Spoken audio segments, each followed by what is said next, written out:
Everyone, welcome to our short skit about food safety, something that we often do not think about but is profoundly important and everywhere around us. For example, as I get ready to meal prep for the week. Thank you, Mark. So according to the CDC, 1 in 6 Americans get sick from contaminated food or beverages every year, and of those 1 in 6, 3,000 will die from a foodborne related illness. And this has an economic cost too. Every year we spend more than $15 billion, about $46 per person in the US, treating foodborne illnesses. The scary thing is, foodborne disease outbreaks are becoming more common in the United States. From 1998 to 2000, there were about 36 outbreaks each year. From 2016 to 2018, this number drastically increased to about 170 per year. So as our food supply continues to be tweaked and changed, we make things more centrally distributed, and our foods develop new paths of antimicrobial resistance. So each of us playing our part will become more and more important. And while the government does their part through policy, legislation, and guiding the public, each of us can also make a significant impact by paying attention to the 4 C's of food safety: cooking, cleaning, chilling, and cross-contamination. Today, we will show you how to keep those C's in mind as you cook your food, in order to protect yourself from foodborne illnesses. Hi everybody, today I'm going to be talking to you about the proper cooking temperatures for some of the common foods that you might be cooking in your everyday lives. So for the purpose of this demonstration, I am cooking a piece of chicken. And poultry is supposed to be cooked at 160 to 165 degrees for it to be safe to eat. So what I like to do is when I'm cooking, is once I'm cooking my chicken or beef or whatever, is make sure I have a thermometer ready. So this is a common thermometer. You can buy it at Walmart, you can buy it at Lowe's, or wherever you can find kitchen supplies. And also a little helpful thing is on this thermometer, it even gives you proper cooking temperatures for some of the meats that you probably will be cooking. So whenever you think that your meat is probably about done cooking, you can go ahead and get your thermometer, and you want to stick it into the middle part of your chicken or your beef or whatever. So for chicken, like I said earlier, you want to look about 160 to 165 degrees. So you stick it in there, and then you can go ahead and pull it out, and see it says 160 degrees.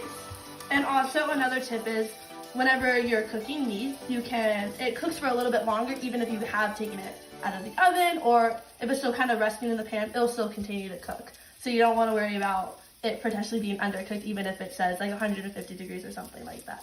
And also what I like to do is whenever my chicken's cooking, I like to take it out and then you can cut into it to make sure there is no pink center. Thank you. Washing your hands has been taught to all of us from an early age, but now it is even more important as we begin to start cooking for ourselves. Not only is washing your hands important for food safety, but so is cleaning the rest of your kitchen. Making sure cookware surfaces and utensils are clean will help prevent the spread of bacteria and other germs. The best way to clean kitchen utensils is to use hot soapy water.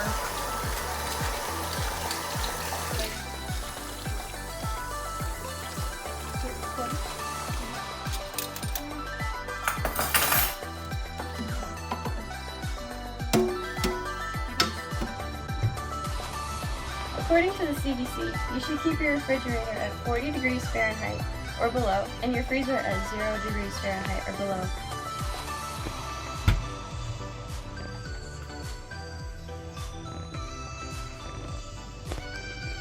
We're all good here, and even though my freezer being at 0 degrees Fahrenheit doesn't kill any germs, it does a great job at preservation.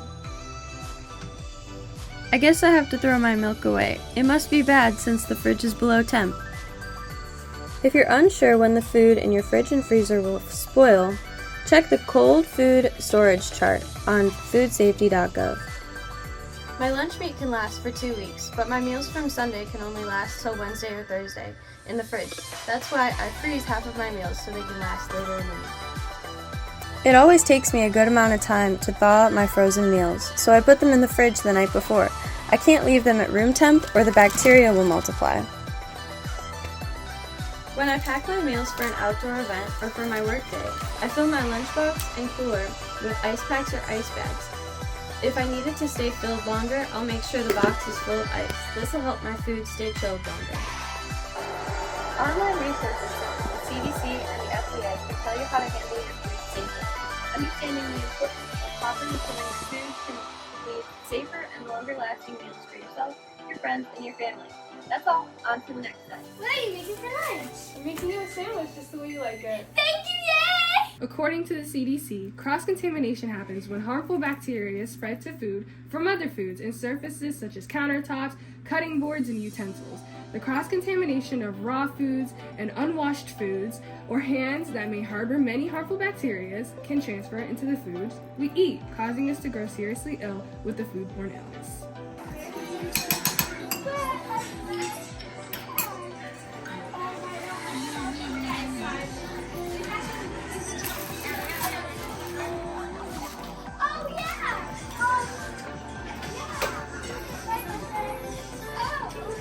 Food's ready! I feel sick. According to the USDA, Food and Safety Inspection Services avoid getting sick by taking these steps. Make sure to thoroughly wash your hands before and after handling food. Keep all raw meat, poultry, and raw fish juices away from the other food and utensils. Wash utensils or the counters thoroughly with soap and water. If possible, use separate cutting boards or wash the cutting board thoroughly between each use.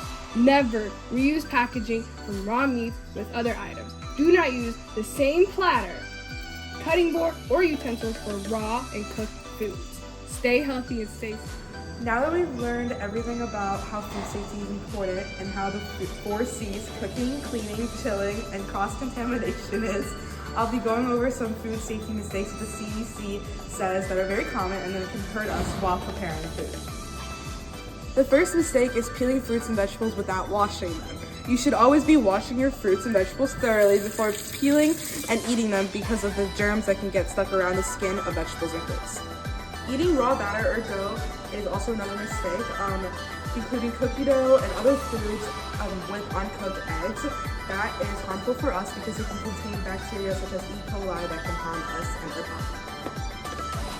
Thawing or marinating food on the counter is also another mistake. All grains can multiply very quickly at room temperature. Instead of thawing them on the counter, you want to thaw them in a refrigerator or in a cold bowl of water in your sink or in the microwave. We also learned that the temperature you're cooking at is really important for the type of food you're making. We need to learn how much the temperature should be before you even start cooking to be prepared. In cleaning for the 4 C's, we also learned that washing your hands with soap is really important as well. Next, in chilling, we learned that refrigerating food is also really important to keep the freshness instilled so that we're not eating expired food or wasting it either. Lastly, in cross-contamination, we saw that it's important to not mix where germs are coming from. This can be between foods or between people's hands and different places that we touch, which can overall cause illness or worse. Thus, in total, these 4 C's can provide us with a plan when preparing food in any event and can help us prevent any future mistakes that we make in the kitchen, which will keep us safe.